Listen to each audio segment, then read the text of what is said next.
Kivu किम एक गरीब परिवार का लड़का है। वो अपने पिता किटे किम, माँ चिंगसू किम और बहन की युंग के साथ दक्षिण कोरियाई शहर की एक गुमनाम बस्ती में रहता है। परिवार वीडियो देखने के लिए इंटरनेट और वाईफाई सिग्नल खोजने के लिए संघर्ष करते हैं। घर पे स्मोक फैलाया जाता है और पुरुषों को अपने घर के बाहर गली में पेशाब करते हुए देखना पड़ता है।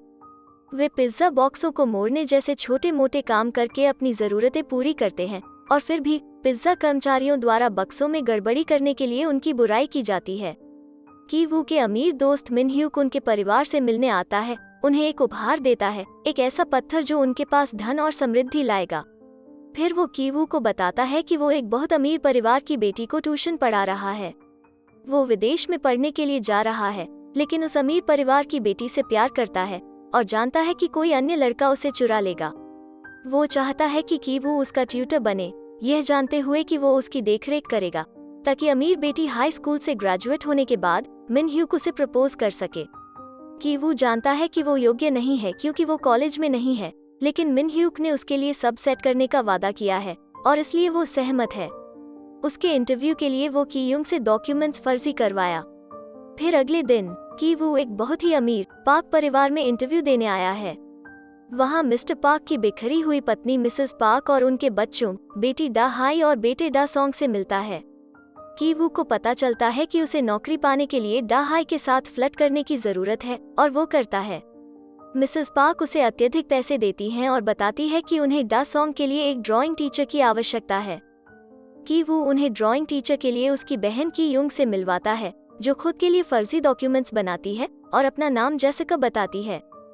वो भी मुट्ठी में पैसा कमाना शुरू कर देती है। जब पाक परिवार का लिमो ड्राइवर की युंग को घर ले जाता है तो वो ड्राइवर को नौकरी से निकाल देने के लिए बड़े चालाकी से कार में अपना अंडरवियर छोड़ देती है। जब मिस्टर पाक को कार में पैंटी मिलता है तो वो ड्राइवर पे शक करता है और उसे नौकरी से निकाल देता है। की युंग फिर उन्हें अपने अंकल को नए ड्राइवर के रूप में रखने का सुझाव देती है, जो वास्तव में उसके पिता के टेक हैं। आखिर में हाउसकीपर मून क्वांग को नौकरी से हटाने की बारी है। पाक परिवार के वहां रहने से पहले से उसने घर के लिए काम किया है। उसने पिछले मालिक एक संकी आर्किटेक्ट के लिए काम किया था। उसे निकालने के लिए किम्स परिवार ने आरू से उसकी एलर्जी का फायदा उठाया, जिससे उसे एलर्जी हो गई। वे फिर मिसेस पाक को समझाते हैं कि वो गंभीर संक्रामक रूप से बीमार है और उनके बेटे के आसपास नहीं हो सकती। वो आग बबूला हो के वहां से चली जाती है और मिसेस किम को हाउसकीपर का काम दिया जाता है। पाक परिवार को मूर्ख बनाकर पूरे किम परिवार नौकरी पर आ जाते हैं। किम परिवार अपने पैसे की बढ़ोतरी का आनंद लेता है और जब पाक परिवार डा सॉन्ग के जन्मदिन वीकेंड के लिए कैंपिंग में जाने का फैसला करता है तो उन्हें पूरी वीकेंड के लिए विशाल पाक हाउस में रहने का अवसर मिलता है। वे शाम को पीने और खाने में बिताते हैं और पूरा घर गंदा करते हैं। दरवाजे की घंटी बजने पर देखते हैं कि यह मून क्वांग है। वो दावा करती है कि उसे इतनी जल्दी निकाल दिया गया था कि वो बिना अपना सामान लिए ही चली गई और बस उसे वापस चाहती है। मिसेस किम अनिच्छा से उसे अंदर जाने देती हैं और मून क्वांग तहखाने में भागती है और कुछ अलमारियों के पीछे एक गुप्त मार्ग खोलते हुए चिल्लाना शुरू कर देती है। वो अपने पति जियन से के पास जाती है, जो लोन के पैसे कलेक्ट करने वालों से छिपने के लिए पिछले मालिक के बाहर जाने के बाद से गुप्त रूप से बंकर में रह रहा है। वो उसे खाना देती है, जबकि मिसेस किम्स डरी हुई देखती रह जाती है। वो मून क्वांग को बताती है कि उसे अब जाना चाहिए और जैसे ही मून क्वांग उसे रहने देने के लिए विनती करती है, बाकी किम परिवार, जो छिपकर सुन रहा था, सीढ़ियों से गिर जाता है। वे एक दूसरे को पिताजी आदि कहते हैं और मून क्वांग अपने फोन पर सब फिल्मा लेती है। यह महसूस करते हुए कि पूरा परिवार घोटाला है, वो इसे पाक परिवार को भेजने की धमकी देती है और इसका इस्तेमाल करती है ताकि वो और उसका पति किम परिवार को अपनी बोली लगाने के लिए मजबूर कर सके। किम परिवार जैसे तैसे करके उन पर हावी हो जाता है और लड़कर उनसे वो वीडियो डिलीट करने की कोशिश करते हैं।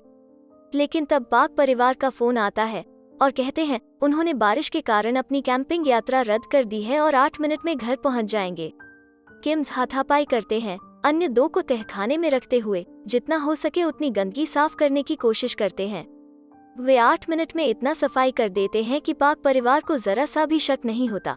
मिसेस किम पाक को डिनर देती हैं, जबकि बाकी किम परिवार घर पे छिप जाते हैं।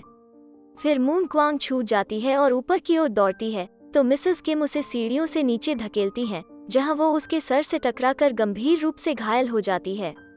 मिसेस पार्क खाना खाते वक्त मिसेस किम को बताती हैं कि एक बर्थडे की रात को उनका बेटा केक खाने के लिए उठा था।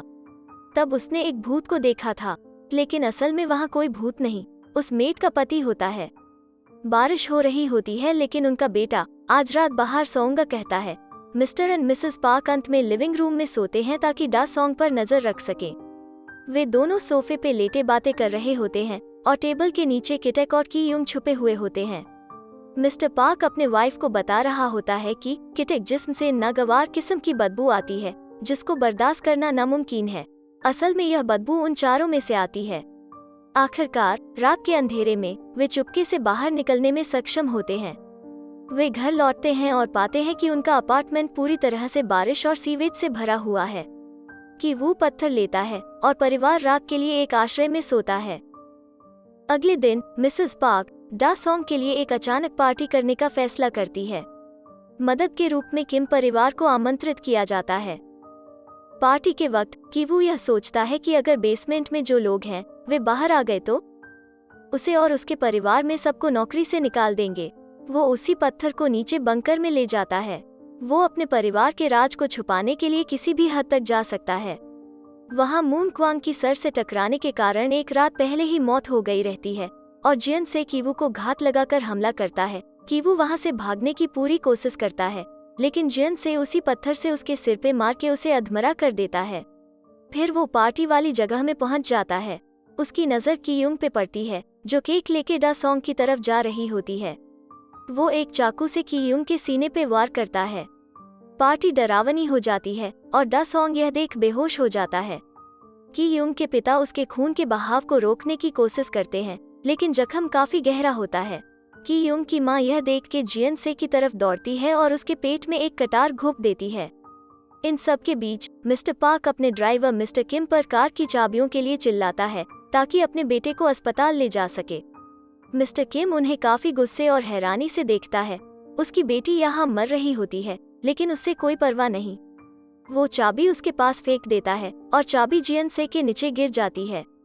मिस्टर पार्क जब चाबी निकाल रहे होते हैं उन्हें जियन से की गंध पर घृणा आती है और वे नाक पर हाथ रख लेते हैं। ऐसा करता देख मिस्टर किम को बहुत बुरा लगता है और उसका चेहरा उतर जाता है। वो खुद को जियन से रिलेट करता है कि वे लोग उन्हें किस नज़र से देखते हैं।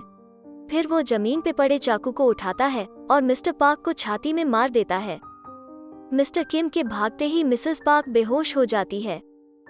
कुछ दिनों बाद कीवू अस्पताल में जागता है जहां वो हफ्तों से कोमा में था लेकिन उसकी दिमागी हालत ठीक नहीं होती। उसे पता चलता है कि की यूंग की मृत्यु हो गई है। फिर उन माँ बेटे पे धोखे, चालबाजी और साजिश का केस चलता है लेकिन उनपे बस हर समय नजर रखने का फैसला सुना के छोड़ दिया जाता है। मिस्टर किम का कोई पता नहीं चला है। हालांकि पुलिस मिस्टर पार्क की हत्या के लिए दूर दूर तक उसकी तलाश कर रही है। कीवू नदी में उस पत्थर को छोड़ते वक्त पूर्व पार्क हाउस को देखता है। वहां पर उसे रोशनी को टिमटिमाते हुए दिखाई देता है। कीवू मोर्स कोड से टिमटिमाते रोशनी को ट्रांसलेट करता है और मालूम कर लेता है कि उसके पिता आज भी जिंदा है और बंकर के अंदर से सिग्नल कर रहे हैं।